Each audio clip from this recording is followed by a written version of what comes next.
اكتر حلقه الكل مستنيها في الكورس، وهي تاثيرات لايت موشن لانها اكتر حاجه معقده في البرنامج. وانا في الفيديو ده هعرفكم جميع التاثيرات وايه فايده كل خانه من دول. بس قبل ما نبدا ما تنساش ان احنا في الحلقه السابعه، وفي الحلقه التاسعه والعاشره هيكونوا جزئين كاملين عن تصميم فيديو ريلز كامل من الصفر. وعلشان مش هطول عليكم يلا ندخل على الشرح.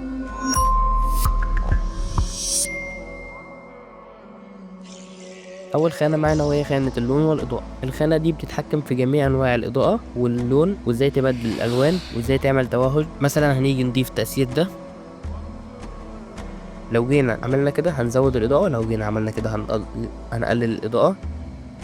وعندك دي برضو، وعندك مثلا لو عايزين نخليها ابيض واسود هنيجي نضيف التأثير ده ونعمله كده هيكون ابيض واسود، وكده هيكون الالوان بتاعته واضحه قوي. ودي خانه الالوان والاضاءه. بس انا لو شرحتها كلها الفيديو مش هيخلص، كل خانه هنشرح منها حاجتين تلاتة وخلاص. وتاني خانه معانا وهي الرسم والحواف.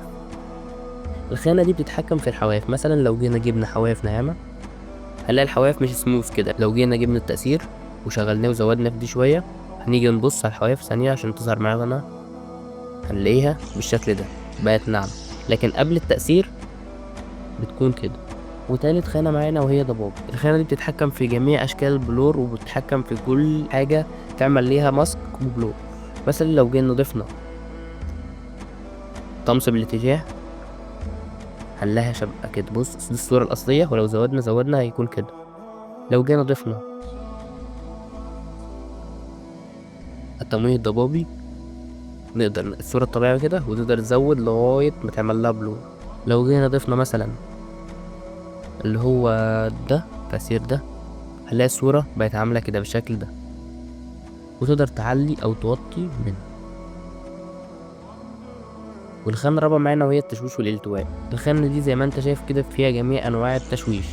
مثلا لو جينا وجبنا دي وجينا حطيناها على دي، وجينا هنا خلينا دي 7 مثلا أو 5 6 أي حاجة، وجينا الحجم دي خليناها 3 2.5، وجينا عند المرحلة حطينا كي فريم، جينا بعدها وحركنا كده هيكون عامل كده. وفي تأثير تاني وهو في تأثير المراية، ودوت أهم تأثير موجود فيها، ده منفعل المراية. والخانة الخامسة وهي أجزاء. الخانة ديت فيها حاجات كتير حلوة. مثلا عندك تأثير خطوط المشهور ده، التأثير ده أكيد كلكم تعرفوه. وعندك برضو تأثير بتاع النجوم ده، وتقدر تتحكم فيه وتحركه يمين وشمال أو فوق أو تحت عادي، أو لورا أو لقدام. وعندك التأثير ده برضو مشهور ده. في تأثيرات كمان مشهورة، بس انت تقدر تتعرف عليها واحدة واحدة. وعندك تأثير اللي هو الاضطراب، وعندك تأثير كسور الحواف ده برضو مشهور بس على النص. ده تقدر تغير اللونين بتوعه، مثلا أصفر وأحمر براحتك. وهنيجي عند الخانة اللي بعد دي وهي خانة 3D. الخانة دي كل اللي فيها 3D. مثلا لو جينا جبنا قلب الطبقة دي وجينا الإعدادات القياسية نقدر نتحكم في دي كده يمين وشمال عادي. ومثلا في تأثير تاني نقدر نخليها كورة، نجيب الكورة دي نضيفه بعد كده ونقدر نتحكم فيها برضو. وعندنا في الخانة اللي بعد كده التحريك والتحويل. الخانة دي أكتر خانة هنعوزها. مثلا جينا دخلنا عند مثلا تأثير زي ده، فيها جميع أنواع الاهتزاز وكل حاجة. وجينا مثلا صغرنا الحجم شوية والتكرار شوية وهنشغل هنلاقيه كده. مثلا لو جينا جبنا تأثير تذبذب هنلاقيه بيعمل كده معانا برضو.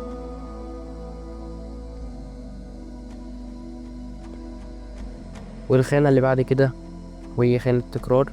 الخانة ديت محدش بيستخدمها كتير فمش هنشرحها، هي بتكرر لك الشكل. مثلا هنشرح نجيب دي وجيب دي، فهي بتكرر لك الأشكال لكام شكل انت عايزه، 8 عايز تزود براحتك. والاتجاه برضو كده، والزاوية زي ما انت عايز، وهي كلهم بيعملوا نفس الحاجة. وعندك دي خانة مهمة. مثلا احنا عندنا حاجة زي صورة زي دي وعايزين نشيل الخلفية اللي هي الكرومة البيضة دي أو كرومة خضراء أو أي كرومة، أي لون محدد عايزين نشيله في الصورة. هنيجي نخش على قناع وندوس مفتاح كرومة ده ونختار اللون اللي احنا عايزين نشيله. مثلا عايزين نشيل الأحمر هنضغط على اللون الأحمر، بس هو ده مش أحمر فهنجيب دي ونحددها عليها كده. ولو احنا عايزين نشيل اللون الأبيض هندوس ونضغط على الأبيض. لو عايزين نشيل اللون التالت ده هنجيبها على اللون التالت كده. كده. لو احنا عايزين مثلا نشيل لونين مع بعض، هنيجي برضو نفس الخانة ونضيف مفتاح كروما متقدم. واحنا عايزين مثلا نشيل اللون الاحمر واللون الابيض ونسيب الخط دوت بس، هنيجي في الاول وهنخليه لون ابيض هيشيل اللون الابيض، ونقدر نزود ونقلل زي ما احنا عايزين. وهنيجي في اللون التاني ونقدر نشيل اللون الاحمر، نجيب على اللون الاحمر كده هيشيل لك اللون التاني. ولو عايز تزود اكتر من لون، انت معاك 3 4 الوان، تجيب تفعل دي وتيجي في اللون التالت وتقدر تشيل اللون التالت كمان كده، بس كده. وهنيجي للخانة اللي بعد كده وهي التعتيم. اول تأثير وهو المشهور معانا تأثير تلاشي للداخل والخارج، هيقيد كده بالراحة ويقفل بالراحة. ولو عايزين نزود برضو في الوقت بتاعه، هندوس على التأثير نفسه ونزود ونزود، دي للداخل ودي للخارج. وفي عندنا تأثير انا مشرحتوش في الخانة دي، تأثير مسح.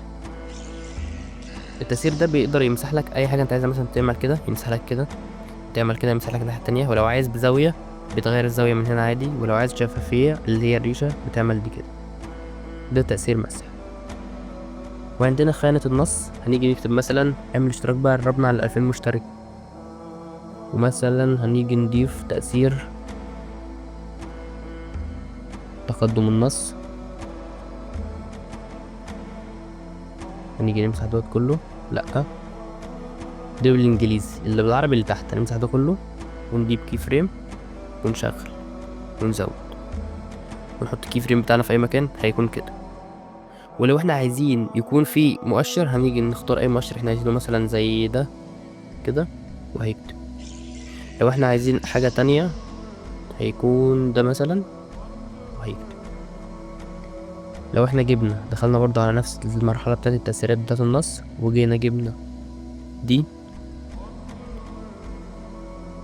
فنقدر نغير كل الكلام كده ونحط كي فريم ونعدله تاني كده كده.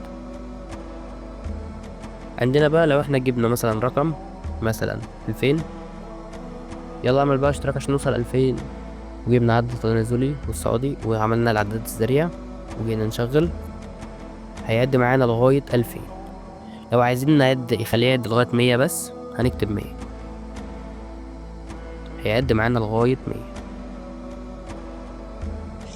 وفي عندنا عداد بنيجي مثلا نكتب 0 او اي حاجة، نكتب 0 مثلا ونختار برضو الخط واللون وكل حاجة، وندوس تأثيرات اضافة تأثير نص ونجيب العداد ده.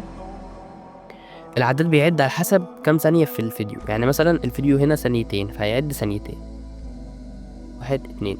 لو احنا خلينا الفيديو مثلا 3 دقايق و24 لحظة هيكون كده اهو بالظبط، نفس الرقم اللي تحت ده هو نفس الرقم اللي فوق ده. والخانة اللي بعد كده وهي خانة أخرى، الخانة ديت كل اللي فيها ده حاجات جاهزة بس أنا ما بستخدمهاش، فلو أنت عايز تاخد لفة فيها خد لفة عادي. الوحيد اللي أنا بستخدمه هي نسخ الخلفية ديت أكتر حاجة أنا بستخدمها، لكن غير كده أنا ما بستخدمهاش. الخانة دي أنا ما بستخدمهاش خالص. بس كده، ودي كانت حلقة النهارده. يا ريت لو استفدتم تشتركوا في القناة عشان خلاص قربنا ال 2000 مشترك. وزي ما قلت لكم في أول الحلقة إن الحلقة التاسعة والعاشرة هتكون شرح فيديو ريلز كامل من الصفر.